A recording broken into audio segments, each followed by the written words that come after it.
To put it simply, Gears of War is a great video game. Okay, thanks for watching. Bye bye! Okay, but jokes aside, Gears of War is a great game that still holds up to this day.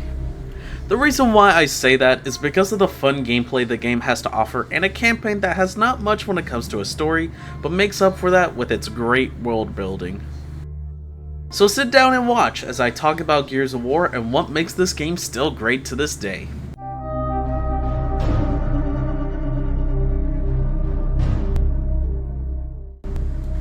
Gears of War starts off with a cutscene that shows us our main characters of the game that we get to play as, Marcus Phoenix and Dom Santiago.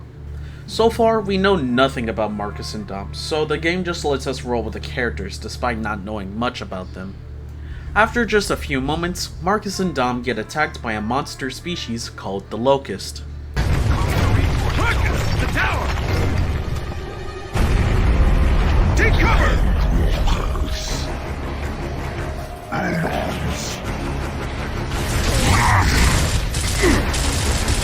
We learned that the Locusts are genocidal monsters that have been at war with the COG, aka the main political authority of Sarah, for about 14 years.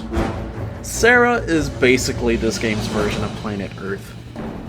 We also learned that the day the Locusts attacked Sarah was labeled as Emergence Day, an event that led to 25% of the human race being killed.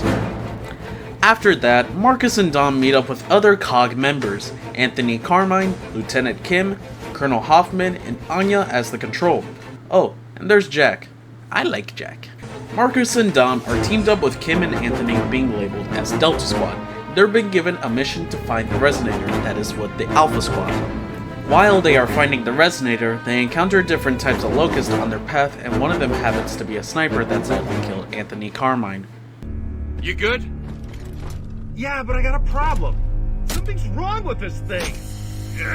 It keeps jamming. See? Sniper! Take position! After that, they happen to find one of the members that are part of the Alpha Squad. His name is Augustus Cole, or the Cole Train! We later find the rest of the Alpha Squad, and one of them is called Damon Baird. He's a bit of a smartass, but I love him for that. After they saved Alpha Squad, they were about to get picked up by a helicopter, but the Locust ambushed both Delta and Alpha Squad. While they were being ambushed, sadly, one of the members got killed by one of the Locusts.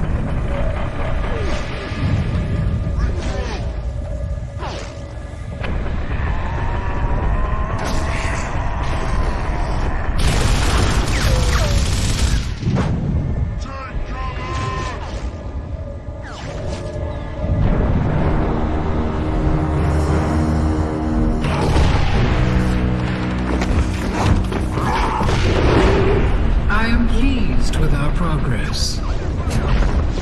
I understand they have located another squad. Our strategy remains the same. Cut off the head of the snake, and the body dies.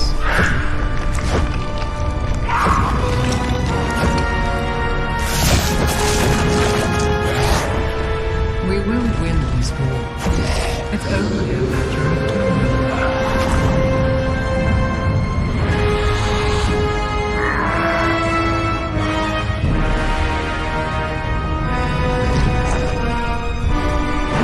No, we're here for Alpha and the Resonator! Come on! Let's go!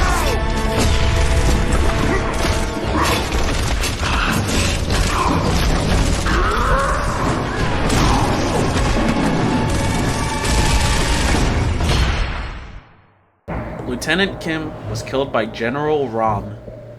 From what we know, General Rom seems and sounds like one of the more powerful Locust types from how he looks and his status of being called a general. After that, both Cole and Baird are now part of the Delta Squad, with Marcus now being promoted to a sergeant. And you're in charge, Sergeant Phoenix, as of now. Sergeant? Copy that. We're clear for Ravens. Negative. Area's too hot for choppers. You'll have to find another way. Hoffman out. Typical. Don't give the smart guy a promotion. No, give it to a jackass instead. After everything they went through, Delta Squad placed down the resonator at the home of the Locust. After it was finished being used, they thought we finally finished them off. But this game still got like 4 more sequels, so obviously, no, we didn't kill off the Locust. Apparently, there is a whole hive of the Locust underground, and what we've done was just the tip of the iceberg. So, Delta Squad needs to find the light mass bomb, a weapon that can truly take out the Locust hive, and the bomb happens to be on a train. While Delta Squad tries to get on the train, they get ambushed by the Locust. There!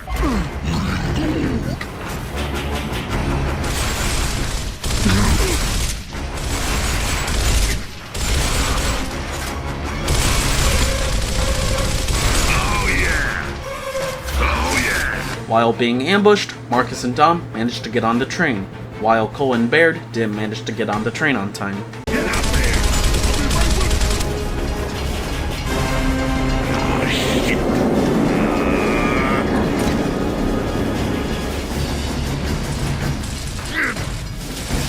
When Marcus and Dom get on the train, they have to fight their way through the train in order to start the bomb, so it can explode in the Locust Hive. Before they got into the bomb, General Rom stands before them, preventing them from starting the bomb. So Marcus and Dom had to kill General Rom in order to start the bomb.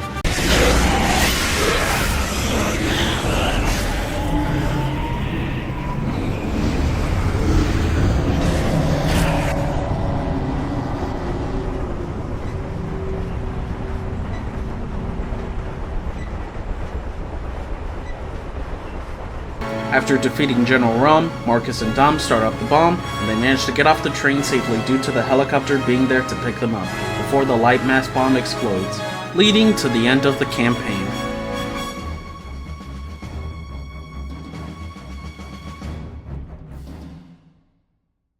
Oh wait, I forgot to talk about the gameplay and other things I like to talk about this game. Whoops.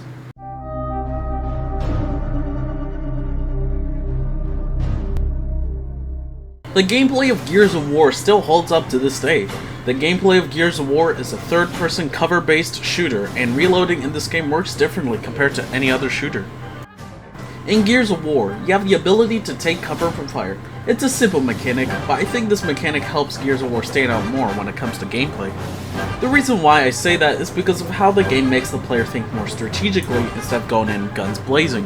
When you're out of cover just for a few seconds, you're going to be dealt a lot of damage, so the player has to think of a strategy to take out the enemies by either risking it and flanking the enemy, or by going to a better position of cover so you can take out the enemy in a much more safer position. It's this simple mechanic that's a part of the reason why Gears of War is still fun to this day to me. Reloading in this game works different compared to other shooters because there's a mechanic called active reloading. Instead of having to wait for your character to finish reloading, you have the ability to reload faster. When you're about to reload, a bar would show up on the top right of your screen showing 3 different kinds of colors on the bar, and you'll get a different kind of reload based on what color you landed on. The reloads are quick, perfect, and failed. A quick active reload makes you reload your gun much quicker, and they happen when you land on the gray areas of the bar. A failed reload makes you reload your gun much longer, and they happen when you land on the black areas of the bar. And a perfect reload not only makes you reload your gun much quicker than a quick active reload, but you also deal more damage to your enemies. Honestly, active reloading is such a fun and satisfying mechanic in this game. Like, when you land on that perfect reload, it's just nice. Also, let's quickly talk about the guns this game has to offer.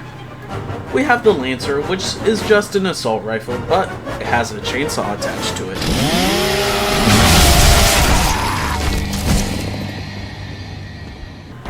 We have the Snub, which is just your basic pistol.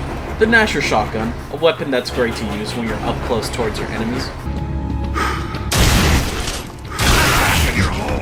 The Hammer Burst Rifle, which is just basically a burst rifle.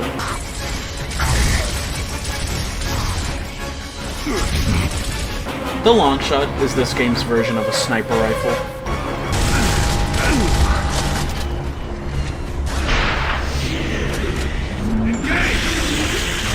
The Boltok, which is this game's version of a revolver.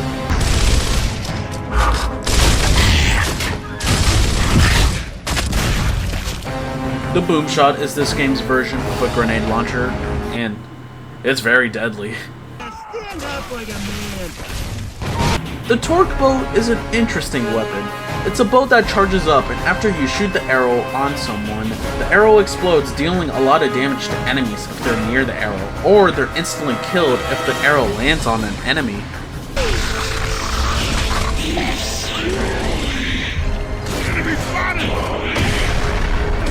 And finally, the Hammer of Dawn.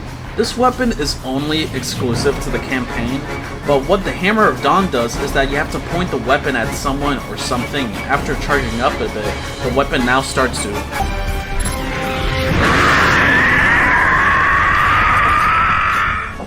Yeah, this weapon is extremely powerful, only used a few times during the campaign, but this weapon is a lot of fun when you have the ability to do so.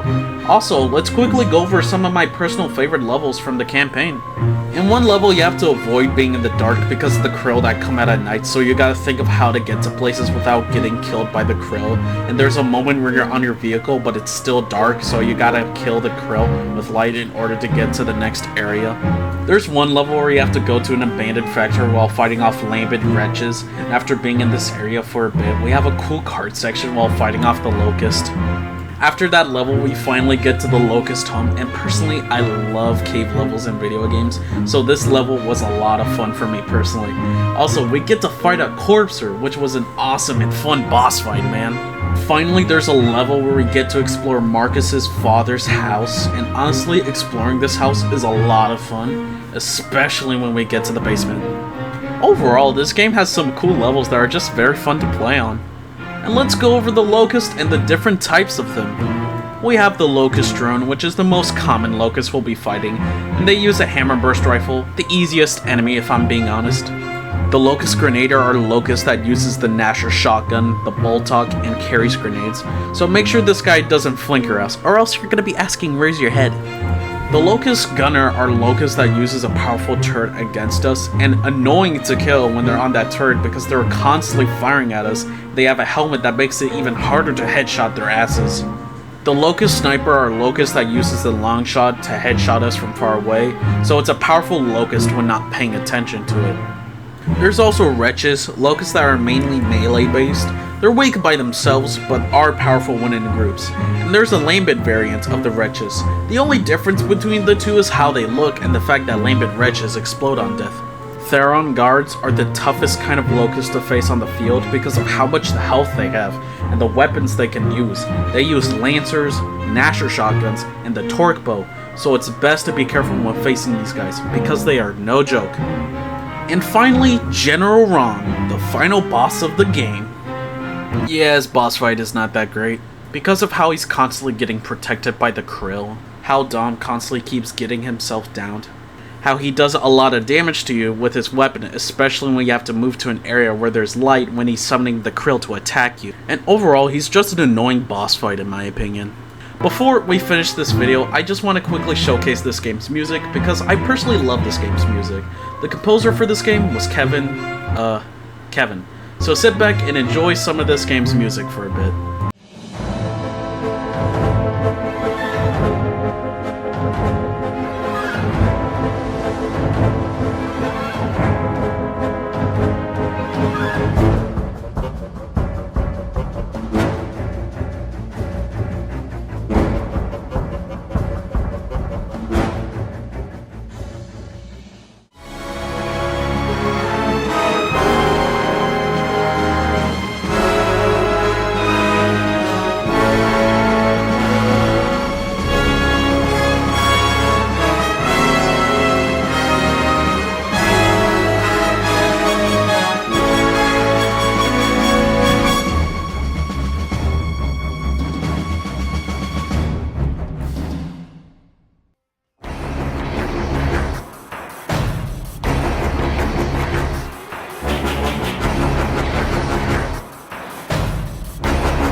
So yeah, that was my quote-unquote review of Gears of War.